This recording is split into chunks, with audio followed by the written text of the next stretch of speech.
Welcome back नाज़रीन। मुस्कुराती सुबह में एक बार फिर खुशामदीद। नाज़रीन, ब्रेक पर जाने से पहले कहा था कि नए सेगमेंट का आगाज़ करूंगी और नया सेगमेंट जो मैं आपके लिए लेकर आई हूँ वो ऐसा सेगमेंट है जो कि हमारी जो जनरेशन है या कि हमारी कहूँ आवाम है वो इन तमाम चीज़ों से रोज़ बर रोज़ जो है वो दुश्वारी का सामना करती है। यानी जो डेंटल इशूज़ हमारे साथ होते हैं वो अमूमन बहुत ज़्यादा कॉमन पाए जा रहे हैं। क्या ये इस तरीके से भी हो सकता है कि हम जो रोज़मर्रा की अपनी डाइट ले रहे होते हैं, जो ग़िज़ा खा रहे होते हैं, इसका भी बड़ा रोल जो है वो हमारी ज़िंदगी के अंदर प्ले हो रहा होता है? क्योंकि दांत जो है वो कहते हैं ना कि एक बॉडी का बहुत अहम पार्ट होता है और इसके ज़रिए जो है वो तमाम चीज़ें, सारा निज़ाम चल रहा होता है। और अगर आपकी कहते हैं ना टीथ अच्छे होते हैं तो स्माइल आपकी इनहेंस होती है और इसी तरीके से बहुत सारे फ़ायदे आपके होते हैं। लेकिन आजकल जो मैं देख रही हूँ बड़े ज़्यादा इशूज़ जो है वो क्रिएट हो रहे हैं दांतों के मसाइल के हवाले से। और दांतों के मसाइल की जहाँ तक अगर मैं बात करूँ तो छोटे बच्चों की अगर मैं बात करूँ तो उनके भी बहुत सारे मसाइल जो है वो बढ़ते जा रहे हैं। दांतों में कीड़ा लगना कॉमन हो चुका है, सेंसिटिविटी होना वो कॉमन हो चुकी है, गम से खून आना वो कॉमन हो चुका है। और कहते हैं ना कि इस तरह के तमाम फंक्शंस की वजह से दांत जो है वो मुकम्मल तौर पर डैमेज हो जाता है। और ऐसी सिचुएशन के अंदर आपने कैसे अपनी केयर करनी है और किस तरीके से अपने दांतों को केयर करते हुए अपनी हिफाजत करनी है। और बहुत सारे मैंने ऐसे भी लोग देखे हैं जो कि मेजॉरिटी जो है वो डेंटिस्ट के पास जाना ही पसंद नहीं करते। मतलब वो लोग ये करते हैं कि घर में जो है वो टोटके कर लिए, थोड़ी बहुत चीज़ें आजमा ली और उसके बाद जो है जब दर्द बेहतर हो जाए उसके बाद वो लोग छोड़ देते हैं। फिर दोबारा वो दर्द उठता है, वो दोबारा तकलीफ़ बहुत ज़्यादा बढ़ जाती है और उसके बाद जो वो जो छोटा सा काम होता है वो आगे जाके बहुत बड़ा काम बन के जो है उभरना शुरू हो जाता है। फिर उसके बाद ये रीज़न्स आता है कि भाई डेंटिस्ट का जो कहते हैं ना ट्रीटमेंट होता है बड़ा महंगा होता है। ऐसा नहीं होता, आपकी काम की नोयत के ऊपर डिपेंड करती हैं सारी चीज़ें। क्योंकि अगर आप उसको कहते हैं ना स्टार्टिंग में ही पिक कर लेंगे तो वो आपके लिए बेहतर साबित हो जाएगा। लेकिन जब आप उसको आहिस्ता आहिस्ता करके बहुत बड़ा काम बना देंगे, यानी बहुत बड़ा जो है ना आप मेजर इशूज़ से बना लेंगे, तो उसकी वजह से फिर जो है वो सारी ट्रीटमेंट का कॉस्ट भी उसी हिसाब से होता है। तो मेरे साथ जो आज प्रोग्राम के अंदर गेस्ट मौजूद है वह हैं डॉक्टर सना नजमुल जो कि डेंटिस्ट हैं और डॉक्टर ईसा लेबॉरेटरी से इनका ताल्लुक़ है। आपको वेलकम करूँगी प्रोग्राम के अंदर।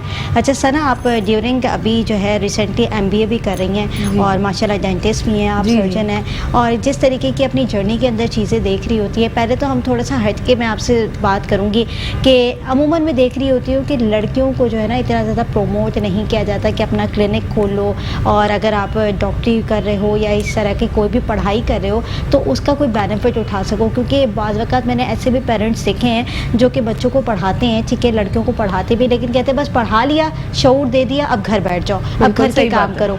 तो ये सारी जो थिंकिंग होती है सोसाइटी की, आप क्या समझते हैं कि दुरुस्त है?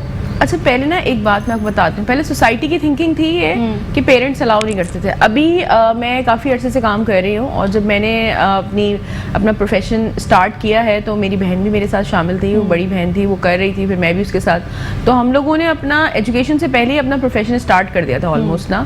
तो काफ़ी लंबा टाइम हो गया हमें काम करते हुए। मैंने अपनी जर्नी में ना बहुत सारे मैंने लोगों को ट्रेन किया है। ट्रेनिंग के दौरान मैंने अलग अलग किस्म के बच्चों को देखा है, अलग अलग किस्म के स्टूडेंट्स को देखा है जो अब माशाल्लाह डॉक्टर्स बन चुके हैं और बहुत अच्छे डॉक्टर बने। कुछ अच्छे बने, कुछ अच्छे नहीं भी बने, मैं सबको एक जगह नहीं बोलूँगी।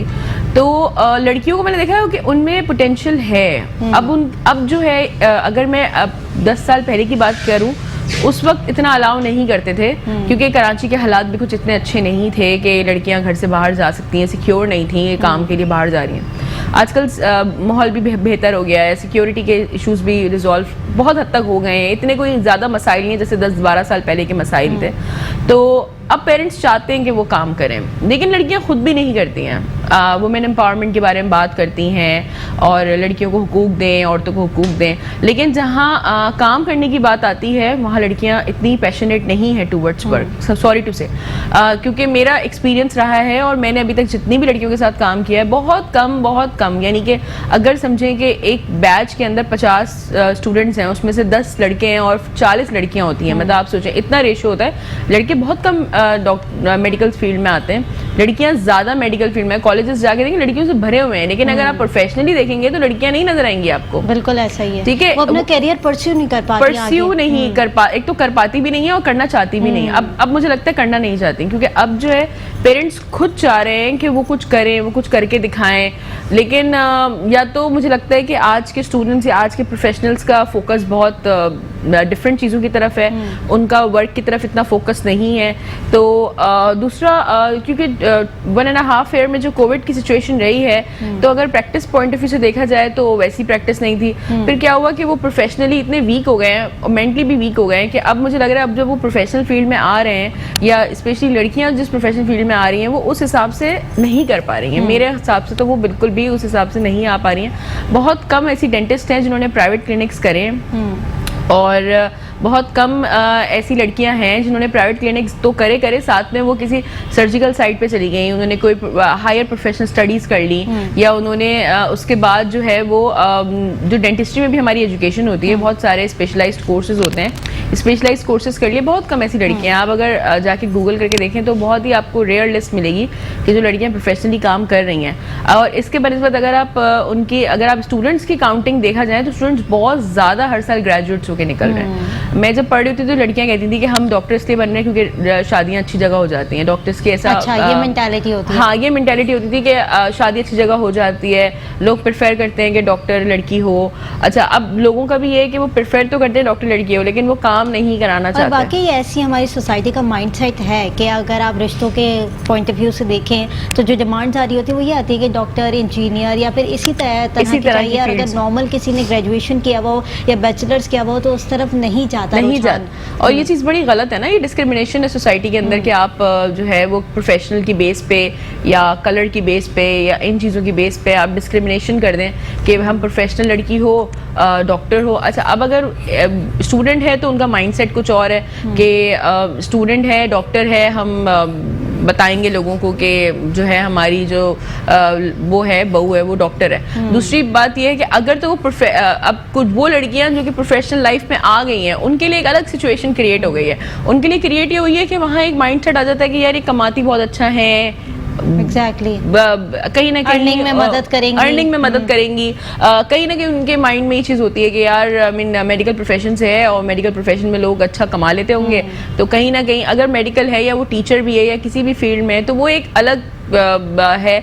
अच्छा, ये मैं नहीं कहूँगी लड़कों की बेस पर है, लड़कों की पेरेंट्स के माइंडसेट भी ऐसा हो गया है कि उनको लगता है कि ये सपोर्टिंग पार्टनर बन सकती है, फैमिली सपोर्टिंग पार्टनर बन सकती है, विच इज़ वेरी रॉन्ग। इन चीज़ों की वजह से ना प्रोफेशनली बहुत पीछे जाते जा रहे हैं। एक तो हमारा खुद का बिहेवियर बहुत ख़राब हो गया है कि हम प्रोफेशनल होना नहीं चाहते, हम काम नहीं करना चाहते, बिकॉज हमें लगता है कि बगैर काम के भी हम वो चीज़ें बाय कर सकते हैं आज के टाइम में जो कि हम बहुत ज़्यादा मेहनत शॉर्टकट्स ढूंढ के ना। हाँ, एग्जैक्टली, जो बहुत ज़्यादा मेहनत करके हमें कोई चीज़ हासिल करनी है उससे बेहतर तो हम बिना मेहनत के भी हासिल कर लेते हैं। सोशल मीडिया पे 2-4 वीडियोस बना लेंगे, वहाँ से हमें पे मिल जाएगी, अच्छी मिल जाएगी, तो ज़रूरत क्या है हमें इतना काम करने की। तो एक चीज़ ये है। दूसरी चीज़ माइंडसेट ये भी हो गया है कि अगर लड़की बहुत अच्छी प्रोफेशनल है तो लोग कहीं ना कहीं कैलकुलेटेड हो जाते हैं उसको लेके।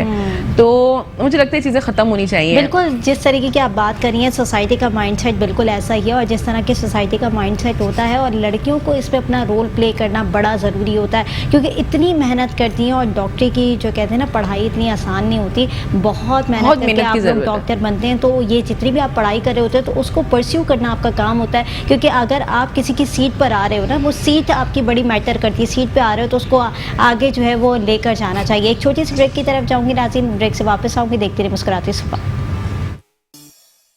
जी नाज़रीन, मुस्कुराती सुबह में एक बार फिर खुशामदीद। नाज़रीन, ब्रेक पर जाने से पहले हम बात कर रहे थे बहुत सारी ऐसी सिचुएशन के ऊपर, यानी लड़कियों की सिचुएशन के ऊपर बात कर रहे थे। अमूमन जो हमने देखा है कि मेडिकल की जो पढ़ाई होती है, जैसे कि मैंने पहले भी कहा कि बड़ी टफ पढ़ाई होती है एक तो, और बहुत प्रोलॉन्ग पढ़ाई होती है। और इसके अंदर जो है पहले तो चैलेंज ये होता है कि आपने एडमिशन लेना है, क्योंकि एडमिशन इतनी आसानी से नहीं मिलता, और एडमिशन के लिए बहुत वास्ट क्राइटेरिया होता है, बहुत सारे चैलेंजेस को फेस करके आपने यहाँ तक पहुँचना होता है। और अगर आप लोग पहुँच जाते हो, कहते हैं ना अल्लाह की एक ब्लेसिंग अगर आपके ऊपर होती है, और अगर आप इस कहते हैं मराहिल में आ जाते हैं, जब आप इस मराहिल में आ जाते हैं तो आपको फिर वो कैरियर को परस्यू करना चाहिए। क्योंकि जब हम देख रहे होते हैं ना कि ये सीट्स जो है बड़ी लिमिटेड होती हैं, और इन सीट्स के ऊपर हज़ारों की तादाद में लोग अप्लाई कर रहे होते हैं, और सबके कैरियर जो है वो इसी से जुड़े हुए होते हैं। बहुत सारे लोग तो ऐसे भी होते हैं जो कि अप्लाई करते हैं और उसके बाद उनका नहीं होता, फिर वो अपना साल ज़ाया कर देते हैं, फिर नेक्स्ट ईयर वो लोग अप्लाई करते हैं। तो जो लोग चले जाते हैं इस फील्ड के अंदर, वो लोग अगर अपने कैरियर को आगे नहीं लेके जाएंगे तो ऐसे में मुल्क का भी नुकसान है और साथ साथ वो अपना भी नुकसान कर रहे होते हैं, क्योंकि कैरियर को आगे लेके जाना बहुत इंपॉर्टेंट होता है। तो अगर आप लोग नहीं कैरियर को कंटिन्यू करना चाहते तो फिर उसकी जगह फिर आप किसी और को सीट दे दें, क्योंकि ये बड़ा इंपॉर्टेंट होता है, ये अपना कैरियर का फैसला लेना या अपने आप का डिसीजन लेना कि मैं आगे कर भी सकूंगा या नहीं कर सकूंगा। क्योंकि बहुत सारी लड़कियों के ये रीजंस होते हैं कि भाई शादी के बाद हम क्या करें, हमारी ज़िंदगी बड़ी जो है ना वो चेंज हो गई है, बहुत सारी हमारी डिफ़िकल्टीज़ आ गई हैं, हमारी लाइफ रूटीन बड़ी चेंज हो गई है। तो ये सारी चीज़ें रीजंस बड़े हो जाते हैं। तो इन रीजंस के साथ ही आपने ज़िंदगी गुजारनी है और कहते हैं ना कि टाइम को मैनेज करना होता है। सना, यही वाली बात है कि टाइम को मैनेज करना होता है। और हम लोग जैसे कि बात कर रहे हैं कि बहुत सारी लड़कियां ऐसी होती हैं जो कि एक रीज़न देती हैं कि शादी हो गई है, और शादी के बाद वो कहती हैं कि भाई हमारी ज़िंदगी मुकम्मल तौर पर अब असल में उनमें ना एक्चुअली टाइम मैनेजमेंट नहीं होती है, कहीं ना कहीं वो खुद टाइम मैनेज नहीं कर रही होती। तो अगर आप ये कहें कि वो प्रोफेशनली इतनी ज़्यादा प्रो नहीं है तो वो मैंने देखा है वो फैमिली लाइफ में भी इतनी प्रो नहीं होती हैं। अच्छा, आप अपनी ज़िंदगी को कैसे मैनेज करती हैं? सना, खुद आप भी चला रही हैं, अपने माशाल्लाह 2 क्लिनिक्स चला रही हैं और ईसा लेबॉर्ट्री से भी आप रिप्रेजेंट हैं, तो किस तरह से अपनी लाइफ को मैनेज करती हैं? और कैरियर ओरिएंटेड तो आप वैसे ही लग रही हैं मुझे, तो कैसे लेके चली? अब देखिए, टाइम मैनेजमेंट करनी पड़ती है आपको ना। मैं मेरा पूरा वीक प्लान होता है, पूरा वीक का एक प्लान होता है कि मुझे ये इस दिन ये काम करना है, इस दिन ये काम करना है, और इसके इन बिटवीन मेरे घर में पार्टीज़ भी होती हैं, मेरे यहाँ दावत पे लोग भी आते हैं, लंच एंड डिनर्स भी होते हैं, मुझे सोशलाइजेशन भी करनी है, मुझे लोगों से मिलना भी होता है। ऐसा कभी नहीं होता कि मेरे घर पे कोई आया हो और मैं घर पे अवेलेबल ना हूँ। अच्छा। या अगर कोई आने वाला है तो you know I can cook food, और मैं मतलब सब कुछ कर लेती हूँ, और अब तो मैं ड्राइव भी कर लेती हूँ। मतलब यू नो ये सब चीज़ें बहुत ज़रूरी हैं ना लाइफ में। अगर आप एज इन गर्ल जो है, या कोई लड़की है या कोई वुमेन, आप कोई काम कर रहे हैं तो these things are very important. अच्छा, उसके बाद फैमिली को आप कहीं इग्नोर नहीं कर सकते, because family is your first priority, you know. तो अगर फैमिली को इग्नोर कर दिया, फ़ायदा क्या? मेरी फैमिली में लोग बीमार भी होते हैं, मुझे उनको विजिट भी करना है, उनके ट्रीटमेंट्स भी करवाने हैं। कभी कभी ऐसा होता है कि मैं पूरे दिन जो होता है मैं किसी एक फैमिली मेम्बर या किसी के साथ जो ना इतना इंगेज होती हूँ कि मुझे उसका कोई हार्ट सर्जरी है, कोई और प्रॉब्लम है, कोई जो है ना न्यूरो का कोई इशू है, तो मैं उनको भी रिजॉल्व कर रही होती हूँ। यानी जिंदगी का हिस्सा है ये जिंदगी का हिस्सा है। अगर आप ये सोचेंगे मैं प्रोफेशनली हूँ और मैं सिर्फ टोटली काम पे फोकस करूँ और मैं सिर्फ टोटली काम करूँ, तो ये it's an impossible. If you are a girl और वुमेन और आपको काम करना है फील्ड में, तो you have to balance your family life as well your professional life. आप दोनों में से किसी भी चीज़ को इग्नोर, अब ज़रूरी नहीं है कि मैं फैमिली की वजह से या फ्रेंड्स की गैदरिंग्स की वजह से मैं अपने प्रोफेशन को इग्नोर करना शुरू कर दूँ। तो this is all your balancing ना। तो कि आप किस तरह बैलेंस करें। ऐसा नहीं हो कि मैं पार्टी कर रही हूँ और पेशेंट्स मेरे पीछे क्लिनिक पे वेट कर रहे हैं और वो बेचारे दर्द में बैठे हुए हैं कि जो ना हमें तो बहुत शदीद दर्द है, और पता चला डॉक्टर साहब जो हैं वो तो अभी किसी लंच पे गई हुई हैं या वो किसी डिनर पे गई हुई हैं और वो अवेलेबल नहीं है। तो ये होना बहुत ज़रूरी है। और फिर उसके साथ आपके पास टीम भी अच्छी होना बहुत ज़रूरी है। If you have a good team और वो भी आपके साथ सपोर्ट कर रहे हैं, काम अच्छी तरीके से कर रहे हैं, तो आपके लिए चीज़ें बहुत ईजी हो जाती हैं। बट ये अगेन आपको अब मेरे लिए ये प्रॉब्लम है कि मेरी पर्सनल लाइफ थोड़ी सी डिस्टर्ब होती है ऑब्वियसली, कि मेरे लिए अपने लिए टाइम इतना नहीं मिल पाता है अपनी चीज़ों के लिए। अब आप अगर इस फील्ड में आ गए हैं तो आप ये सोचें कि मैं सैलून्स जाऊँ, ये नॉर्मल लड़कियों की तरह पेडिक्योर मैनिक्योर कराऊँ, या मैं यू नो ये पॉसिबल नहीं है, क्योंकि यू नो आपको काम करना है तो फिर आपको फैमिली एंड प्रोफेशन इसको सबसे पहले प्रायोरिटी देनी है, और बाकी चीज़ें और आपकी अपनी जो लाइफ है वो थोड़ी सी ठीक है, यानी बाद में रखनी होती है। बहुत सारी चीज़ों पे कॉम्प्रोमाइज भी करना पड़ता है। अपनी एक्सरसाइज को भी मैं बड़ा फोकस करती हूँ। मैं फिट रहने के लिए जरूरी है, फिट रहने के लिए बहुत जरूरी है, माइंड पीस के लिए बहुत जरूरी है। कॉलर मौजूद है। सना जी, कौन हो, कहाँ से बात करें? सईद बात कर रहा हूँ, गुलशन इकबाल से जी। ये पूछना है डॉक्टर साहब से। डॉक्टर साहब अस्सलाम वालेकुम। वालेकुम सलाम। डॉक्टर साहब, ये मुझे थोड़ी सी नॉलेज चाहिए थी कि पैदाइशी बच्चों को पहले कौन से दांत आते हैं, किस उम्र पे आते हैं? 3 सवाल हैं। एक तो कब आते हैं, कौन से आएंगे, और दांत आने के बाद क्या मसाइल होते हैं बच्चों? ठीक है। इन्होंने पूछा कि दांत बच्चों को पैदाइशी तौर पर जब बच्चा होता है तो उसके कौन से जो है एयर के अंदर दांत आना शुरू हो जाते हैं? 6 महीने से 8 महीने में दांत आने शुरू हो जाने चाहिए। अगर तो नहीं आ रहे तो आपको चाहिए कि इतने छोटे बच्चे को भी डॉक्टर को जाके दिखा दें कि उसको क्या इशू है कि उसके दांत नहीं आए हैं। क्योंकि अगर दूध के दांत आने ही लेट होंगे तो उसके जो परमानेंट दांत होंगे वो भी लेट आना स्टार्ट हो जाएंगे। मैं हर शो में ये बात लोगों को बताती रहती हूँ कि हमारे यहाँ प्रॉब्लम ये है कि हम डेंटल विजिट्स नहीं करते हैं। तो आपको चाहिए कि अच्छा, कभी कभी होता है पैदाइशी भी बच्चों के मुंह में दांत होते हैं, बच्चा पैदा होता है दांत के साथ ना, तो वो भी बड़ा इशू क्रिएट कर देते हैं। वो कभी कभी बाइट कर लेता है, अपने हाथ को चबा लेता है, या वो बहुत सारे इश्यूज आ जाते हैं। तो अगर ऐसा इशू है तो भी आपको चाहिए आप डॉक्टर के पास लेके जाएं, उसका वो फौरन जो है ना, जो पैदाइशी दांत है उसको फौरन निकलवा दें। अच्छा, दूसरा ये है कि 6 महीने से 8 महीने में दांत अगर नहीं आ रहा है तो डॉक्टर के पास लाजमी लेके जाएं। कभी कभी हमें थोड़ा सा ना चीरा लगाना पड़ता है, यानी दांत तो आ रहा था लेकिन दांत आने के लिए ना वो जो खाल है वो हटी नहीं है, जिसकी वजह से जो है ना दांत मुंह में आए। तो हम अक्सर ना थोड़ा सा इंसीजन हल्का सा दे देते हैं, इंसीजन दे देते हैं, और जो है ना वो फिर दांत अपनी जगह पे अपने टाइम पे आ जाता है। वो लेट होगा तो परमानेंट टीथ्स भी लेट होंगे, और परमानेंट टीथ्स लेट हुए तो फिर आपको ब्रिसेस की तरफ जाना पड़ेगा एनी हाउ, क्योंकि फिर आपके दांत आगे पीछे हो जाएंगे, टेढ़े मेढ़े हो जाएंगे, जैसे हो जाते हैं यूजुअली लोगों के दांत टेढ़े मेढ़े हो जाते हैं। उनका रीज़न ये होता है कि दूध के दांत भी टाइम पे नहीं आए थे, परमानेंट टूथ भी टाइम पे नहीं आए थे, और फिर अल्टीमेटली दांत सारे टेढ़े मेढ़े हो गए, या फिर एक्सेस टीथ होंगे। आपने देखो कुछ लोग होंगे 32 की जगह पता नहीं कितने दांत होते हैं, वो मुंह खोलते हैं तो दांत ही दांत होते हैं मुंह में। वो बेसिकली दूध के दांत भी होते हैं, पक्के दांत भी होते हैं, और जो है वो सारी तादाद बढ़ जाती है। तो आपको फौरन जाके डॉक्टर को विजिट करें आप। सही। और जिस तरीके से सर ना एक और इन्होंने बात कही कि जो बच्चे होते हैं, यानी जो छोटे दूध पीते बच्चे होते हैं, वो जब फीडिंग पे होते हैं तो उनके दांत आना शुरू होते हैं, यानी दूध के दांत आना शुरू होते हैं। लेकिन दूध के दांत जो है वो गिरना कब स्टार्ट होते हैं, कब गिरना शुरू कर देते हैं, और उसके बाद जो है वो जो परमानेंट टीथ आते हैं वो कब आना शुरू होते हैं? देखिए, दूध के दांत जो है ना 6 महीने में 6 साल की एज से गिरना शुरू हो जाते हैं। अगेन मेरी बात वही कि अगर 6 साल में नहीं गिर रहे दांत, 6 से 7 साल हो गया और 7 से भी एक्सीड कर गए हैं, 6 to 7 ईयर्स का एक टाइम ड्यूरेशन होता है, दांत गिरने लग जाते हैं। अगर 7 साल से एक्सीड हो रहा है तो you have to visit the doctor. Why, क्यों ऐसा हो रहा है कि भाई दांत गिर नहीं रहे हैं? क्योंकि दांत कैसे गिरेंगे? जब नीचे से पक्के दांत उनको पुश करना स्टार्ट करेंगे तो अल्टीमेटली जो दूध के दांत है वो गिरने लग जाते हैं। दूसरी बात ये है कि बॉटल फीडिंग तो बड़ी नुकसानदेह है। बच्चों के दूध के दांत आने स्टार्ट होते हैं और साथ में वो बॉटल फीडिंग करने लग जाते हैं, यानी दूध बॉटल से दूध पीने लग जाते हैं, और उसमें हम शुगर भी डालते हैं और दूध के अंदर और मिठास भी डालते हैं। उससे क्या होता है, दांतों में कीड़ा लगने का जो एक इशू होता है वो बहुत ज़्यादा बढ़ जाता है। आपने देखा होगा कुछ बच्चों के जो दांत होते हैं 2-2.5 साल के बच्चे, और काले हो रहे होते हैं दांत आगे से, बिल्कुल काले और झड़ रहे होते हैं। तो यूजुअली जब मैं उनके पेरेंट्स से पूछती हूँ कि ये बॉटल से दूध लेते हैं, तो वो यही बताते हैं कि हाँ, ये बॉटल से दूध लेते हैं और ओवरनाइट अपने हाथ में बॉटल रखते हैं, और अगर इनसे बॉटल हटा दी जाए तो ये बहुत रोते हैं, हाँ, क्रैंकी हो जाते हैं। तो उनका इशू यही होता है कि उनको हैबिट थोड़ी ब्रेक करें, और अगर नहीं होती है हैबिट ब्रेक तो दूध की बोतल के साथ ना एक पानी वाली बोतल भी साथ बना लें, और उसको जैसे ही दूध की बोतल वो मुंह से हटाए उसको फ़ौरन पानी वाली बोतल दे दें। क्योंकि पानी जो है ना बेसिकली उसका नेचर बहुत न्यूट्रल होता है। दूध जो होता है वो जब मुंह में बहुत देर रहता है उसमें शुगरी प्रोडक्ट भी होता है, साथ में चीनी भी आपने ऐड की भी होती है, तो शुगर जो है ना एसिड बनाता है आपके मुंह में।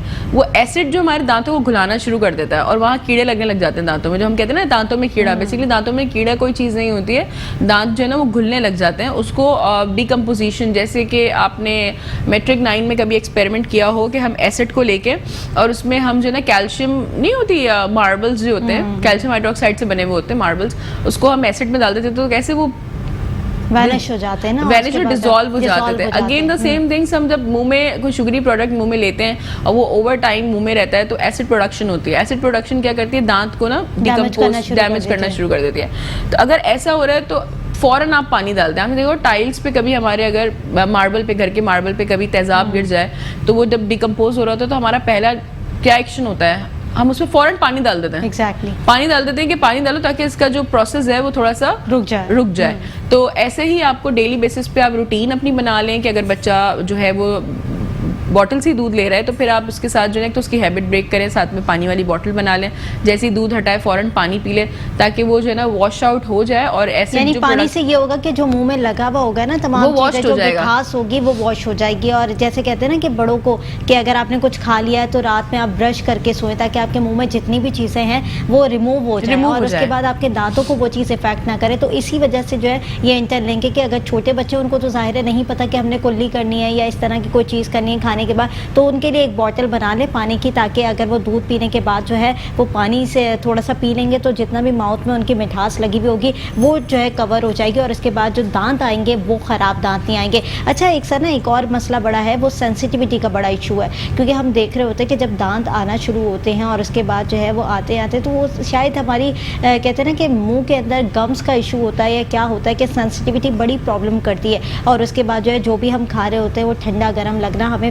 फील हो रहा होता है और उसके बाद हमें अच्छा नहीं लगता कोई भी चीज़, तो सेंसिटिविटी कब होना शुरू होती है? देखिए सेंसिटिविटी के ना बहुत सारे रीजंस हैं। ऐसा नहीं कि दांत आए और सेंसिटिविटी होनी स्टार्ट हो जाए। अगर बच्चा बचपन में ही जो है वो फिजी ड्रिंक्स बहुत ज़्यादा पी रहा है, जैसे आजकल बच्चे बहुत यूज्ड टू हैं फिजी ड्रिंक्स के ना, तो फिजी ड्रिंक्स बेसिकली क्या करती हैं, दांतों को के ऊपर की जो लेयर होती है उसको डिस्टर्ब कर देती हैं। वो डिस्टर्ब लेयर की वजह से सेंसिटिविटी के इश्यूज बढ़ जाते हैं। तो या तो फिजी ड्रिंक लेता है, या फिर वो चॉकलेट्स बहुत ज़्यादा खा रहा है, या वो कैंडीज बहुत ज़्यादा खा रहा है, तो दांत डिकम्पोज हो रहे हैं। डिकम्पोजिशन की वजह से उसे सबसे पहली चीज़ जो होगी वो सेंसिटिविटी होनी स्टार्ट होगी दांतों में, यानी ठंडा गर्म लगना शुरू हो जाएगा। वो आके कंप्लेन करेगा पेरेंट्स को कि मुझे जब मैं पानी पीता हूँ तो मुझे एकदम से लगता है। दूसरी चीज़ ये है कि क्योंकि आजकल का वेदर थोड़ा कोल्ड वेदर स्टार्ट हो गया, तो कोल्ड वेदर में भी सेंसिटिविटी के इश्यूज बढ़ जाते हैं। यूजुअली देखा गया है कि अगर दांत ऑलरेडी वीकन थे और दांत डिकम्पोज्ड हैं या उनकी लेयर डिस्टर्ब है, यानी दांतों की जो ऊपर की लेयर होती है वो डिस्टर्ब है, तो जैसे ही ठंड का मौसम आना स्टार्ट होता है तो जब वो बात करते हैं या हवा चल रही होती है तो उन्हें फ़ौरन से दांतों में एकदम से शॉकिंग किस्म का पेन होना स्टार्ट हो जाता है। या वो अगर ट्रैवल कर जाएं यहाँ से किसी नॉर्दर्न एरियाज की साइड पे, तो वहाँ पर भी उनको ये प्रॉब्लम होगी कि फ़ौरन जो है उनको फील होना स्टार्ट हो जाएगा कि हम बात हमसे तो अच्छा यूजुअली वो कहते हैं हमसे तो बात ही नहीं की जा रही, हम बात करते हैं तो हमारे दांतों में ना एकदम लगना स्टार्ट हो जाती है, हवा लगनी शुरू हो जाती है। तो इसके ना सेंसिटिविटी के बहुत सारे रीजंस हैं। दूसरी चीज़ ये कि अगर बच्चा रात को दांतों को बहुत ग्राइंड करता है, यूजुअल देखा गया है बच्चे दांत चबाते हैं, तो अगर वो दांत चबाता है तो अगेन उसकी लेयर डिस्टर्ब हो रही है, दांतों की जो है ना बनावट डिस्टर्ब हो रही है, तो इन चीज़ों की वजह से भी सेंसिटिविटी का इशू होता है। अच्छा, जैसे कि आपने ये वाला पॉइंट कहा कि दांतों को चबाता है, अच्छा सोते वक्त पता नहीं चलता है, अमूमन जो बराबर में सो रहा होता है शख्स या उसको पता चलता है कि अगला बच्चा जो दांतों को किरच रहा है, तो आवाज़ जो आती है तो किरचने की आवाज़ आती है, तो ये कब होता है? क्या कैल्शियम डेफिशिएंसी की वजह से भी होता है ये? देखिए ये ना हैबिट होती है, ये हैबिट है। और पहले कहा जाता था कि बच्चे के अगर पेट में कीड़े हैं तो वो रात को इस तरह से करते हैं। एक था ना, एक लोग बोलते थे बच्चा अगर दांत बीच रहा है तो बोलते थे इसके पेट में कीड़े हैं, पेट में वॉर्म्स हैं। तो somehow there is a reason कि ऐसा है कि जब कभी ऐसा होता है तो बच्चे किरचना शुरू कर देते हैं। और दूसरा ये कि ये हैबिचुअल भी होते हैं, उनको पता ही नहीं है कि वो ये कर रहे हैं। और अगर बड़ी एज है तो यूजुअली स्ट्रेस्ड जो लोग बहुत ज़्यादा लेते हैं, यानी कि वो पूरे दिन उनको बहुत ज़्यादा मेंटल उनका स्ट्रेस मेंटली स्ट्रेस्ड आउट है और बहुत सारी चीज़ों में जो है ना वो उनका माइंड कहीं ना कहीं लगा हुआ है, काम और स्टडीज़ और घर और ये और वो और ट्रैफिक और रिलैक्सिंग नहीं है, रिलैक्स माइंड नहीं है वो। तो यूजुअली वो लोग भी ब्रक्सिज्म बहुत ज़्यादा, उसको ब्रक्सिज्म बोलते हैं, बेसिकली ब्रक्सिज्म करते हैं और उनको पता ही नहीं चलता कि ब्रक्सिज्म कर रहे हैं। अच्छा, दूसरा ये गुस्सा बहुत आता है लेकिन वो गुस्सा निकालते नहीं है दूसरों पे। अच्छा, मतलब अंदर ही गुस्सा आ रहा है लेकिन वो किसी के ऊपर नहीं वो शो कर पा रहे हैं, वो अंदर ही अंदर रख रहे हैं, तो कहीं ना कहीं वो स्ट्रेस आउट हो रहा है। और वो सारा जो स्ट्रेसेस हैं, जितनी भी आपके मेंटल स्ट्रेसेस हैं, वो सारे अल्टीमेटली आपके दांतों के ऊपर आ रहे हैं। और आप जो ना मुसलसल बस वो ऐसे ऐसे करके दांत जो है ना वो रगड़ रहे हैं या ब्रक्सिज्म कर रहे हैं, और फिर जब वो सोते हैं तो उनको पता ही नहीं होता कि वो नींद के टाइम पे ब्रक्सिज्म करते हैं। यूजुअली हम ऐसे लोगों का ये करते हैं कि उनसे थोड़ा सा काउंसलिंग करते हैं, उनकी थोड़ी सी पूछते हैं कि आप बताएं कभी ऐसा हुआ है कि जब आप सुबह उठे हो तो आपके जॉज दुख रहे हो बहुत ज़्यादा। एक तो दांत देख के पता चल जाता है कि पेशेंट ब्रक्सिज्म करता होगा क्योंकि दांत घिसे हुए होते हैं। फिर हम उनसे पूछ भी रहे होते हैं क्या लाइफ स्ट्रेसफुल है, बहुत ज़्यादा स्ट्रेसेस हैं लाइफ में, तो मोस्ट ऑफ द पीपल यही बात बता रहे होते हैं कि हाँ बहुत ज़्यादा स्ट्रेस्ड है, हमारे पास टाइम नहीं हम किसी से डिस्कस करें, तो वो जो है हमें पता ही नहीं चलता। जब हम सुबह उठते हैं तो हमारे जॉज जो हैं, जॉ फेशियल मसल्स इतनी दुख रही होती हैं जैसे हमने पता नहीं रात को ऐसा क्या किया है, दांतों के साथ कोई वॉर करी है या क्या किया है। तो यूजुअली यही रीजंस उनके पता चलते हैं। इसमें जो ट्रीटमेंट है, हम ट्रीटमेंट ये करते हैं कि ट्रांसपेरेंट ट्रे होती है, आपने देखा होगा स्पोर्ट्स में जो लोग होते हैं, बॉक्सर्स वगैरह होते हैं, वो दांतों के ऊपर एक शील्ड पहनते हैं ताकि उनके दांत जो है हाँ उनके दांत प्रोटेक्टिव रहे। उनके हाथ में होती है, वो यूं करके लगा लेते हैं ना, नीचे ऊपर लगा लेते हैं ताकि जब वो बॉक्सिंग करें कुछ करें तो उनके दांतों पे अगर कोई पंच करे तो वो दांत टूटे नहीं। तो हम ऐसे लोगों में ना यूजुअली जो ट्रीटमेंट करते हैं वो यही करते हैं कि हम उन्हें ना ट्रेस बना के उनको हैंड ओवर कर देते हैं और जब वो रात को सोते हैं तो वो ट्रे पहन के सो जाते हैं। उससे दांत जो ना आपस में टकराते नहीं है, प्रोटेक्टिव रहते हैं। और अगर टकराएंगे भी तो वो जो शील्ड होगी उसकी वजह से प्रोटेक्ट हो जाएगा। और फिर पता है कि अल्टीमेटली क्या होता है, थोड़े अरसे बाद ना वो आदत खत्म होने जाएगी। हाँ, हैबिट जब आपकी आहिस्ता आहिस्ता खत्म हो जाती है। और भी बहुत सारे ऐसे इश्यूज हैं जो कि लोग जो है फेस कर रहे होते हैं और बहुत सारे ऐसे कॉमनली इश्यूज हैं जो कि हम अमूमन देख रहे होते हैं और लोगों की शिकायत भी हमें मौसूल हो रही होती है, वो भी मैं इस तरह से डिस्कस करूँगी प्रोग्राम के अंदर। नाज़रीन, एक छोटी सी ब्रेक की तरफ जाऊँगी, ब्रेक से वापस आऊँगी, देखते रहिए मुस्कुराती सुबह। जी नाज़रीन, मुस्कुराती सुबह में एक बार फिर खुशामदीद। नाज़रीन, हम लोग बात कर रहे थे दांतों के मसाइल के हवाले से, और बहुत सारे लोग ऐसे हैं जो कि इशू अपना बता रहे होते हैं कि दांतों में क्या क्या प्रॉब्लम्स उन्हें क्रिएट हो रही होती हैं। और जैसे कि मैंने सना से भी पूछा था अभी के सेंसिटिविटी का इशू बहुत ज़्यादा जो है वो अब पीक पे जा रहा है। लोग खाते हैं खाना तो उन्हें ठंडा गर्म महसूस होता है। और साथ एक और सारा बड़ा प्रॉब्लम है गम्स से जो है ना ब्लीडिंग होना, यानी ब्रश कर रहे हैं 2 टाइम अगर ब्रश कर रहे हैं तो फिर ब्रश लग रहा है तो उसकी वजह से गम्स के अंदर से ब्लीडिंग बहुत ज़्यादा हो रही है, जिसकी वजह से सेंसिटिविटी भी ज़्यादा होती है। तो ये क्या इशू है, गम से ब्लीडिंग कब होती है? देखिए, गम से जो ब्लीडिंग होती है बेसिकली इन्फेक्शन की अलामत है ना। मसूड़ों में कोई इन्फेक्शन है, वो रिप्रेजेंट कर रहा होता है गम से ब्लीड करना ना।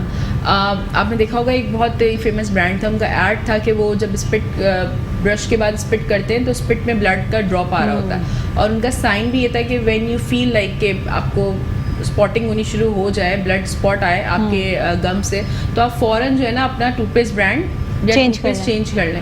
बेसिकली टूथपेस्ट तो चेंज करें, लेकिन साथ में जो ना हम कुछ ट्रीटमेंट्स होती हैं जो कि हम करते हैं, अगर उनको बर वक्त ना ट्रीट किया जाए तो वो फ्यूचर में आके दांत को लूज करने का इशू क्रिएट कर देता है। अच्छा। यानी कि इतना इन्फेक्शन हो गया था गम्स के अंदर कि मैंने इग्नोर कर दिया, ब्लीडिंग हो रही थी, इतनी सिवियर ब्लीडिंग हो रही थी कि मैंने उसको भी इग्नोर कर दिया। अल्टीमेटली क्या हुआ कि गम्स इन्फेक्टेड हो के गम्स बैठना शुरू हो गए। गम्स इतना बैठ गया क्योंकि हमारे दांत 2 चीज़ों के अंदर होते हैं, एक हमारे मसूड़े और एक हमारी जो हड्डी होती है उसमें। तो जो हमारी जॉ बोन्स हैं, यानी कि अगर हमारी अपर जॉ की अलग, लोअर जॉ की अलग बोन है, उसके ऊपर एक शील्ड होती है गम्स की शील्ड, एंड देन उसमें टूथ हमारे जो है ना एम्बेडेड हुए होते हैं। अगर वही ख़राब हो जाएंगे, हमारे जो जिस चीज़ में हमारे दांत एम्बेड हुए हैं, अगर वही चीज़ ख़राब हो जाएगी तो अल्टीमेटली दांत जो है ना हिलना और ढीले होना शुरू हो जाएंगे। तो मेरे पास जो मरीज आते हैं वो बता रहे होते हैं हमारे दांत हिल रहे हैं, तो यूजुअली वो हिस्ट्री 2-4 महीने की नहीं होती है, वो हिस्ट्री कुछ सालों की होती है कि हम 2-2.5 साल से हम ये इशू फील कर रहे थे कि ब्लीडिंग होती थी और मुंह से बदबू आती थी बहुत ज़्यादा। हम जब बात करते थे तो स्मेल आ रही होती थी मुंह से बहुत ज़्यादा, और जो है ना हम जब भी ब्रश करते थे तो ब्लड आता था, और उसके बाद होते तो अल्टीमेटली हमारे दांत जो है ना वो अब स्टार्ट हो गया। ये इशू आता है बेसिकली अगर ब्रशिंग पेशेंट की अच्छी नहीं है, किसी भी शख्स की ब्रशिंग अच्छी नहीं है, खाना फंस रहा है उसका। और एक चीज़ होती है प्लाक, एक टाइम ड्यूरेशन हमारे मुंह में प्लाक बनता है, ठीक है, उस प्लाक को हमें ब्रश से रिमूव, हमें असल में ब्रशिंग करनी क्यों होती है दांतों को? सिर्फ ये नहीं कि जो खाना फंस गया इन चीज़ों को साफ करने के लिए, बेसिकली जो प्लाक की एक लेयर होती है उस प्लाक की लेयर को रिमूव करने के लिए, क्योंकि वो एक टाइम ड्यूरेशन के बाद प्लाक की लेयर हमारे दांतों में बनना स्टार्ट हो जाती है। अच्छा, अगर वो प्लाक को हम बर वक्त क्लीन ना करें तो प्लाक अल्टीमेटली एक सॉलिडिफाई शक्ल इख्तियार कर ले, इसको हम कैलकुलस बोलते हैं। तो वो जब कैलकुलस बन जाता है तो वो कैलकुलस को रिमूव करना इट्स वेरी इंपॉर्टेंट, क्योंकि अगर कैलकुलस रिमूव नहीं होता और वो ओवर द टाइम दांतों पे गम्स पे रहता है तो वो दांतों को वीक करने लग जाता है, गम्स को वीक करने लग जाता है, और ब्लीडिंग्स के जो इश्यूज होते हैं वो बढ़ जाते हैं। और मैंने देखा है कि दांत जो है ना वो टूटना शुरू हो जाते हैं, यानी कभी नीचे से टूट रहा है या साइड टूट रहा है, और इस तरह की बड़े जो है ना, देखिए वो जो दांत टूटने वाली आप बात बोल रहे हैं ना, एक तो मीठा बहुत खाता है पेशेंट कि बैठे बैठे दांत टूट गया उसका, या दूसरी चीज़ कैल्शियम डेफिशिएंसी बहुत ज़्यादा है, कैल्शियम डेफिशिएंट है वो, या ग्रोइंग एज में उसके अंदर कैल्शियम की डेफिशिएंसी थी, तो उसके दांतों की जो मतलब दांत जो बने हैं वो बने ही बहुत लेस कैल्शियम के साथ हैं। दांत बेसिकली कैल्शियम से यानी वीक ही बने हैं, वीक ही बने हैं। तो वीक दांत जो है ना उनका टूटना जो है ना बड़ा इजी और बहुत जल्दी होता है कि वो ज़रा से भी कुछ खाएंगे, कोई नट खा रहे थे एकदम से दांत उनका टूट गया। फिर दूसरी चीज़ विटामिन डी डेफिशिएंसी की वजह से भी आपके दांत ख़राब होते हैं। ये पहले इतना कॉमन नहीं था, अब ये चीज़ स्टडी कॉमन हो गई है। Vitamin D deficiency, basically vitamin D हमारे अंदर कैल्शियम को डिपॉजिट कर रहा होता है। अगर मैं दूध बहुत ज़्यादा पीती हूँ, मैं डेली बेसिस पे 2 गिलास दूध पी रही हूँ और मैं वैसे ही मेरी कैल्शियम इंटेक बहुत अच्छी है, फिर भी मेरी हड्डियाँ बहुत वीक हैं, क्यों? बेसिकली क्या है, क्योंकि मेरे अंदर विटामिन D3 नहीं था। तो विटामिन D3 बेसिकली क्या करता है, इट्स लाइक अ मैग्नेट। जब अगर विटामिन D3 बॉडी के अंदर है तो मैग्नेट की तरह काम करेगा। जैसे ही मैंने कैल्शियम इंटेक बढ़ाई, वो विटामिन D जो है ना कैल्शियम को अपनी तरफ खींचना शुरू कर देगा और कैल्शियम डिपॉजिट मेरी बोन्स में होना शुरू हो जाएगा।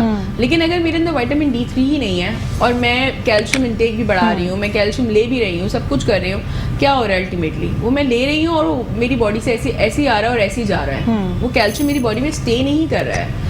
तो इसकी वजह से भी दांत जो है ना, उन दांतों पे बहुत गहरा असर पड़ता है अगर आपके अंदर कैल्शियम विटामिन D3 की डेफिशिएंसी है तो। ठीक है। और अगर सना दांतों में कीड़ा लग जाए, फॉर एग्जांपल के तौर पर अगर कीड़ा लग जाए और वो दांत जो है पूरा डैमेज हो रहा है उस कीड़े की वजह से, तो रूट कैनाल का प्रोसेस किया जाता है। आई थिंक उसको देखा जाता है कि दांत को किस हद तक हम बचा सकते हैं, और अगर बचा सकते हैं तो वेल एंड गुड, नहीं बचा सकते तो उसे रिमूव करने का ऑप्शन होता है। तो ये कब पता चलता है रूट कैनाल का ऑप्शन हमारे पास मौजूद है? देखिए क्या होता है कि दांत में ना कीड़ा लगा था, छोटा सा था और हमने इग्नोर कर दिया। थोड़े दिन बाद वो कीड़ा बढ़ गया, छोटा सा था, हमें हल्की हल्की सेंसिटिविटी होना शुरू हुई, थोड़ा सा कुछ खाया तो एकदम से लगा कि ठंडा लग रहा है, गर्म लग रहा है पर्टिकुलर किसी दांत में, और उसको इग्नोर कर दिया। बाय द टाइम देखा कि सेंसिटिविटी इंक्रीज होती जा रही है और हम फिर भी इग्नोर कर रहे हैं। फिर एक कंडीशन ऐसी आई कि वो इतना ज़्यादा काला होना शुरू हो गया दांत कि अब जब भी मैं कुछ खाती हूँ तो मुझे एक शार्प शूटिंग पेन होता है दांत में, और वो पेन जो है ना मेरे, या तो अगर ऊपर का दांत है तो पूरे सर तक जा रहा है और नीचे का दांत है तो पूरे गर्दन तक जा रहा है। इतना सीवियर पेन होना शुरू हो गया। फिर क्या होता है, फिर एक कंडीशन होती है वहाँ पे मुझे ना सूजन होनी शुरू हो जाएगी, दांत के इर्द गिर्द की जो गम्स हैं वो सूजने लग जाएंगे, उसमें सोजिश हो जाएगी। उसके बाद एक कंडीशन ये होती है कि वो वर्सन होगी कि दांत में कोई दाना निकल आया।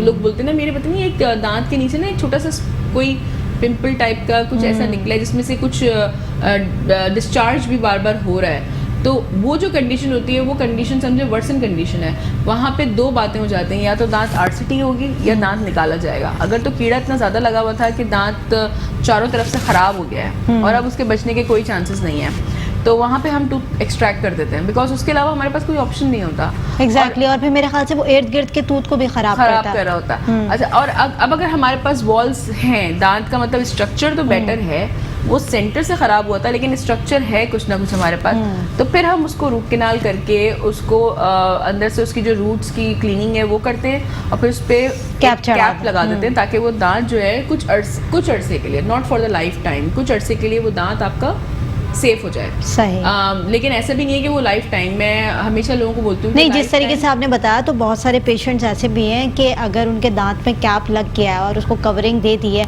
लेकिन उसके कुछ अरसे बाद, 6 महीने बाद या साल के बाद उसी दांत के अंदर पेन शुरू हो जाता है, बहुत ज़्यादा सीवियर पेन, जैसे आपने कहा ना कि पूरा यहाँ से लेकर आपके सर तक जो है वो पेन जा रहा होता है। तो इस कंडीशन में क्या होना चाहिए? क्योंकि दांत तो आप डेड कर देते हैं रूट कैनाल से, ठीक है, डेड करने के बाद कैपिंग भी हो जाती है, फिर उसके बाद पेन क्यों होता है? देखिए, अगर वो बेटरली क्लीन नहीं हुआ था, यानी RCT जब उसकी हुई है तो वो बहुत अच्छी तरीके से क्लीन अप नहीं हुआ था, वहाँ पे चांसेस होते हैं कि री इन्फेक्शन हो जाए। या अगर आपका कैप सही तरह बैठा नहीं है तब भी चांसेस है री इन्फेक्शन होने के। दो बातें हो गई। तीसरा ये है कि आपकी क्लीनिंग अच्छी नहीं है। मैंने रूट कैनाल करा ली है, अब तो ये दांत डेड हो गया है, अब इसको साफ करने का कोई फ़ायदा तो है नहीं, मैं इसको साफ़ क्यों करूं? तो अक्सर ऐसे पेशेंट बोलते हैं हमें आके कि डॉक्टर साहब RCT तो हो गई थी, तो मैं तो क्लीन ही नहीं करता इसको, क्योंकि इसको क्लीन करने का क्या, उसको ज़्यादा क्लीन करना पड़ेगा। क्योंकि जो आपका कैप होता है बेसिकली वो दांत के साथ आपके गम्स को भी टच कर रहा होता है, और जिस जगह से वो गम्स को टच करता है उस जगह खाना फंसने का इशू आता है। कितना भी आपने अच्छा कैप बना लिया हो, कोई बहुत ही एक्सपर्ट डॉक्टर हो या कुछ भी हो, वहाँ खाना ज़रूर फंसेगा। आपका ये रीज़न देना है कि मैं उसको क्लीन ही नहीं करता बिकॉज वो तो दांत तो आर्टिफिशियल है, उसको साफ करने का क्या, तो क्या करता है गम्स को डैमेज करना शुरू कर देता है। वो गम्स डैमेज होने स्टार्ट हुए क्योंकि आपकी क्लीनिंग अच्छी नहीं थी। अल्टीमेटली वो जो आपने RCT कराई, कैप कराई, वो दोनों चीज़ें आपकी ज़ाया हो जाएंगी और आपका दांत बाहर आना फिर से री इन्फेक्ट हो जाएगा या दांत लूज होके बाहर आ जाएगा, कवरिंग बाहर आ सकती है। बिल्कुल इन्फेक्शन, RCT के बाद इन्फेक्शन हो सकता है, ऐसा नहीं है कि इन्फेक्शन नहीं हो सकता। तो उसके लिए क्या प्रोसीजर होता है, फिर क्या करना पड़ता है उसके लिए? क्लीनिंग अच्छी होनी चाहिए ना आपकी। देखिए पता है क्या, मैं अब नहीं, अगर वो डेंटिस्ट के पास जाए तो फिर क्या प्रोसीजर है? अच्छा, उसको हम दोबारा से कैप निकालते हैं, अच्छा, फिर री RCT करते हैं, यानी रीन्यू प्रोसीजर होता है। फिर दोबारा RCT करते हैं, दोबारा RCT करके उसको दोबारा से फिल करते हैं और फिर अब नया कैप वहाँ पे सीट कर देते हैं। कभी कभी होता है कि इतना पेशेंट घिस रहा होता है कैप को कि कैप में सुराख हो जाता है, कैप में होल हो जाता है, और उस कैप के होल की वजह से खाना, पानी, हर चीज़ अंदर दांत में जमा होनी शुरू हो जाती है और वो प्रॉब्लम क्रिएट कर देती है। Cleaning is very better issue, better like option कि आप क्लीनिंग अच्छी रखें। ख़ासतौर पे जब आपके एक तो दांत तो हैं ही, लेकिन अब आपने कोई आर्टिफिशियल काम करा लिया, यानी डेंचर लगवा लिया है, या आपने नए दांत लगवा लिए हैं, या आपने ब्रिसेस लगवाए हुए हैं, कोई भी ट्रीटमेंट XYZ कोई भी डेंटल ट्रीटमेंट कराई है, तो अब आपकी क्लीनिंग जो नहीं है वो अच्छी होनी चाहिए। दूसरी चीज़ ये है कि मैं लोगों से कहती हूँ कि जब हम गाड़ी लेते हैं तो मेंटेनेंस कराना बहुत ज़रूरी है ना। एग्जैक्टली। तो अब क्या है कि गाड़ी हमने ले ली है लेकिन मेंटेनेंस हम नहीं करा रहे, ठीक है, तो अल्टीमेटली गाड़ी हमारी ख़राब होती चली जाएगी। बिल्कुल तो ऐसे इसी ही। तरह जब आपने दांतों में कोई ट्रीटमेंट करा लिया है तो ये हमारी गाड़ी की तरह ही है। आपने एक ट्रीटमेंट करा लिया है, now you have to do your maintenance. हर 6 महीने बाद एक विजिट करते रहें डॉक्टर को, दिखाते रहें और उससे एक मशवरा लेते रहें कि भाई मैंने RCT कराई थी, अब आप प्रोटेक्शन कैसे करनी है। हाँ, प्रोटेक्शन कैसे करूँ मैं, और आप ज़रा चेक कर लें, साल 1.5 साल में एक दफ़ा ज़रूर चेक कराएं कि मैंने यहाँ से RCT कराई थी, क्या ये ओके है या नहीं है। ऐसा ना हो कि एक दिन इतना सीवियर पेन हो जाए कि आपसे कंट्रोल से बाहर हो जाए। तो क्या होता है कि रीविजिट्स करने की वजह से आपको पहले से ही पता रहता है कि मेरे साथ अब ये इशू होने वाला है। फिर मैं कहती हूँ स्केलिंग ज़रूर कराएं ना, दांतों की जो मशीन से हम क्लीनिंग और स्केलिंग। बिल्कुल, आपने कोई ब्रिज लगवा लिया, आपने नकली दांत लगवा लिए, कुछ भी करवा लिया, आप एक स्केलिंग ज़रूर कराएं, क्योंकि जस्ट नॉट ब्रशिंग जो है ना आपको पूरा क्लीन करेगा, ब्रश पूरा क्लीन नहीं कर सकता। जो प्रोफेशनल क्लीनिंग होती है जो हम अपने ऑफिस में करते हैं, उस क्लीनिंग से जो वहाँ अगर खाना फंस रहा था या कोई भी चीज़ फंस रही है या प्लाक एक्यूमुलेशन हो रही है या कैलकुलस एक्यूमुलेशन हो रही है, तो वो इजीली रिमूव हो जाएगी। निशानात हैं आपके दांत में। निशानात। अब क्या होगा, वो जो दांत हमने RCT और कैप किया था उसकी जो लाइफ है ना, अगर वो 5 ईयर्स थी तो वो 10 ईयर्स चली जाएगी। सही। 10 ईयर्स थी तो वो 20 ईयर्स चली जाएगी, यानी बढ़ जाएगी, डबल हो जाएगी। बढ़ जाएगी। ऐसे लोग हैं 30 ईयर्स से कैपिंग हुई भी होती है, 30 ईयर्स। लेकिन जब हम उनको देखते हैं तो उनकी क्लीनिंग इतनी अच्छी होती है कि हमें लगता है कि हाँ वाकई इसने अगर 30 ईयर्स तक कैप और RCT को चलाया है तो उसमें इसकी अपनी भी एफर्ट होगी। तो ये चीज़ है कि दांतों में कोई भी काम कराएं तो just go for the maintenance. ठीक है सना, लास्ट मिनट रह गए, क्या मैसेज देना चाहेंगी तमाम लोगों को जो व्यूअर्स आपको देख रहे हैं? मेरा मैसेज तो हमेशा से यही होता है कि मुस्कुराहट बिखेरनी चाहिए, मुस्कुराना चाहिए, और अगर आपकी मुस्कुराहट अच्छी नहीं है तो हम उसको मेंटेन भी कर सकते हैं। ऐसा नहीं है कि हम, कुछ लोग होते हैं जो बेचारे हंसते नहीं हैं सिर्फ इसलिए कि उनके दांत खूबसूरत नहीं है, दांत अच्छे नहीं हैं, तो हम जो है ना दांत अच्छे कर सकते हैं और उसको मेंटेन कर सकते हैं ताकि आप अच्छी तरीके से मुस्कुराएं। और मुस्कुराना जो है ये बड़ी अच्छी जो है ना एक कहते हैं नेमत है और एनहेंस होती है आपकी स्माइल, हाँ, आपके बिल्कुल। फेस का स्ट्रक्चर एनहेंस करती है, क्रिएट करती है आपकी पर्सनालिटी में, पर्सनालिटी के अंदर एक पॉजिटिविटी क्रिएट कर रही होती है। अगर एक इंसान आपसे मुस्कुरा के मिलता है तो आपके नेकी में शामिल होता है, नेकी में शामिल है ये, तो आपको खुद भी एक अच्छा फील हो रहा होता है। और अगर एक इंसान मुस्कुरा के आपसे ना मिले तो शायद थोड़ी देर बाद आप उससे मिलते ही नहीं है या बात ही नहीं करते, क्योंकि वही वाली बात है ना, अखलाकियात के ऊपर आती हैं सारी चीज़ें। और अगर आपका अखलाक बहुत अच्छा है तो लोगों का दिल करता है आप लोगों से मिलने का, और अगर आपका अखलाक बिल्कुल अजीब सा है और आप बिल्कुल रूड पर्सनालिटी हैं तो लोग आपसे भागेंगे, लोग आपके पास दोबारा नहीं आएंगे। तो बहुत शुक्रिया सना, आपने प्रोग्राम के अंदर वक्त दिया, बहुत अच्छी टिप्स दी, लोगों को बहुत अच्छे मशवरे दिए, और उम्मीद करूँगी कि आप लोग जितने भी लोग हमें देख रहे थे इन टिप्स से ज़रूर कोई फ़ायदा उठाएंगे और अपने दांतों का ख्याल रखेंगे। दांत बहुत इंपॉर्टेंट चीज़ होती है। नाज़रीन, प्रोग्राम का वक्त ख़त्म हो गया, मुझे और मेरी पूरी टीम को दीजिए इजाज़त, अल्लाह ने के बाद।